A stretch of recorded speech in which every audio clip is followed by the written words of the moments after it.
Assalamualaikum warahmatullahi wabarakatuh. Hamdan katsiran lillah, amma ba'du.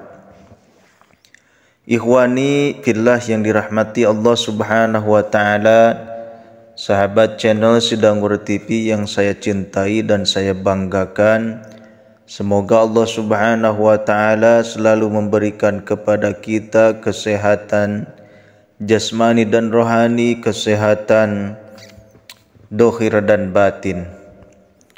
Dan semoga Allah Subhanahu wa taala selalu menjadikan kita sebagai hamba yang taat, hamba yang selalu istiqamah di dalam kebaikan, di dalam amal agama, seperti yang telah dicontohkan oleh baginda Nabi Muhammad SAW.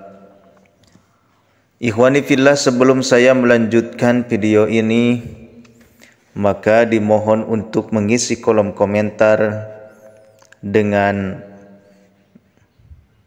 sholawat kepada baginda Nabi Muhammad SAW.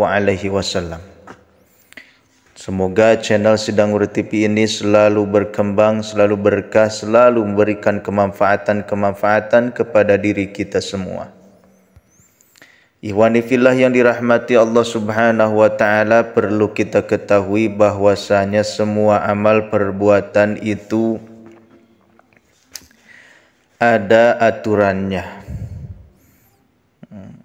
Ketika amal kita disertai dengan adab-adab tata krama di dalam syariat Islam, maka Allah Subhanahu wa taala akan menjadikan yang tadinya amal itu sepele menjadi amal itu adalah ibadah bernilai pahala. Maka Al-Fakir di sini akan membahas tentang tidur yang dibenci Allah Subhanahu wa taala. Ada 3 waktu tidur yang dibenci Allah Subhanahu wa taala, maka ini harus waspada. Agama Islam telah mengatur segala perkara termasuk waktu tidur. Jadi sebagai umat Islam wajib tahu waktu tidur yang dibenci oleh Allah Subhanahu wa taala. Mengapa waktu tidur perlu diperhatikan? Hal ini karena tidur yang baik akan membawa kebaikan pula. Sebaliknya, tidur di waktu yang dilarang oleh Allah Subhanahu wa taala bisa mendatangkan keburukan. Dilarang tidur pada waktu tertentu ini tidak dilakukan tanpa alasan. Ada beberapa hadis yang menjadi dasar hukumnya. Waktu tidur yang dibenci oleh Allah Subhanahu wa taala, tidur memang menjadi aktivitas yang dibutuhkan oleh setiap manusia sebagai cara untuk beristirahat dari lelahnya rutinitas. Allah Subhanahu wa taala berfirman dalam Al-Quran, dan karena rahmatnya Dia jadikan untukmu malam dan siang, supaya kamu beristirahat pada malam itu, dan supaya kamu mencari sebagian dari karunia-Nya pada siang hari, dan supaya kamu bersyukur. Namun umat Islam perlu memperhatikan waktu tidurnya. Hal ini karena ada beberapa waktu tidur yang dibenci oleh Allah Subhanahu wa taala, sehingga sebaiknya dihindari. Berikut waktu tidur yang dibenci oleh Allah Subhanahu wa taala beserta penjelasannya dalam agama Islam. Yang pertama adalah tidur setelah subuh. Salah satu waktu tidur yang dibenci Allah Subhanahu wa taala adalah tidur usai menunaikan salat subuh atau hailulah. Kata hailulah sendiri diambil dari kata hala yahulu haulan, yang bermakna mencegah atau menghalangi. Meskipun biasanya waktu pagi hari usai subuh ini terasa nyaman untuk kembali berbaring di tempat tidur, tetapi sebaiknya untuk menghindarinya. Pasalnya, tidur setelah sholat subuh dapat mengurangi produktivitas.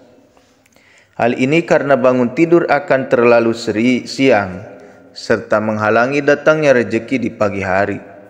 Pada Rasulullah SAW berdoa kepada Allah Subhanahu wa taala untuk umatnya seperti dalam hadis yang diriwayatkan oleh Abu Daud Ya Allah, berikanlah umatku di waktu paginya. Ya Allah, berkahilah umatku di waktu paginya. Hadis riwayat Abu Daud. Dalam riwayat lainnya Rasulullah SAW bersabda, apabila engkau telah selesai sholat subuh, janganlah kamu tidur tanpa mencari rezeki. Hadis riwayat Tabrani. Sementara dalam kitab Madarijus Salikin, Ibnu Qayyim telah berkata tentang keutamaan awal hari dan makruhnya menyia-nyiakan waktu dengan tidur. Beliau berkata, termasuk hal yang makruh bagi orang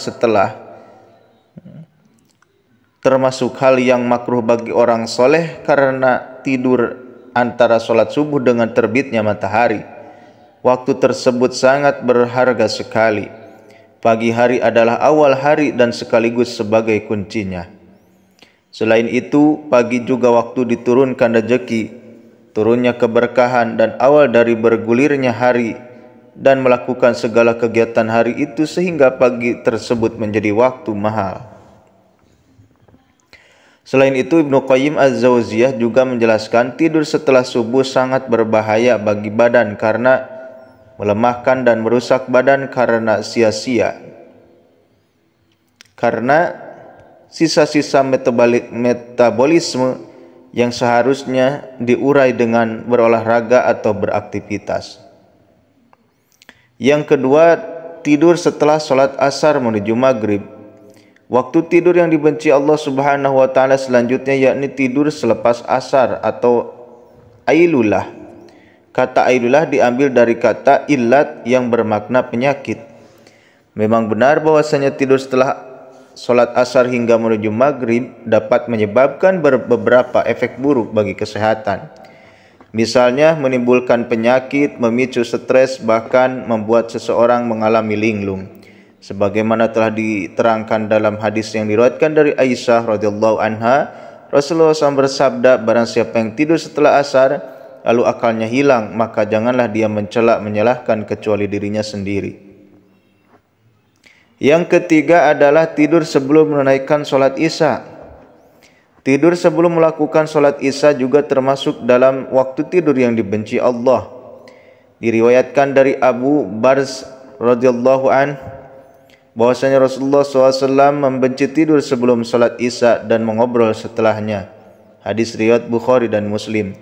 Hal ini karena bisa menyebabkan umat muslim melewatkan sholat isya hingga keesokan harinya.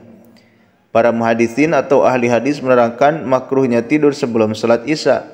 Oleh sebab itu, At-Tirmidzi mengatakan mayoritas ahli ilmu hadis menyatakan makruh hukumnya tidur sebelum sholat isya dan mengobrol setelahnya. Dan sebagian ulama lain memberi keringanan dalam masalah ini. Abdullah bin Barak mengatakan kebanyakan hadis-hadis Nabi melarangnya. Sebagian ulama memperboleh tidur sebelum salat isya khusus di bulan Ramadan saja.